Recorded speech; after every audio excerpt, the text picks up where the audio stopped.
এ ভাই লজ্জা লিখ দি হলো সুমন ভাই, আরে এইদিকে তাহলে বর এসে গেছে তো তোমার কি?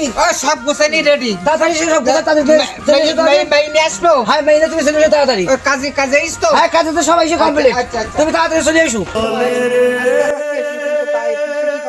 এ ভাই কিরাম লিখ দি আমি খাই দিবেন তো ভাল লিখ দি তুই খাবো খাবো করলি কিন্তু আমি উঠে যাবো না না না তুই খাবো খাবো করলি যদি ভেঙে যায় না তুই খাবো খাবো করবি তুকুর বসে থাক বাড়ি দিয়ে খাওয়া তো বউ আসছি কই আনতি গে আসছি ডাক দাও না ঘটক ডাকো তাড়াতাড়ি ডাকো এ ভাই লজ্জা লিখ দি হলো ও তো লজ্জা লাগিয়ে না আসার সময় যে দেখলাম যে শর্টকাট করতেছি আর এখানে এসে যাই লজ্জা লিখ দি না লজ্জা করে চুপচাপ বসে থাক তুই লজ্জা করে না লজ্জা লাগবে না আসছি কই ওই আসছি ডাকো না কেন ওরে আর কতক্ষণ বসবো আমরা এই জায়গায় এ ভাই এ ভাবি এসটি বলো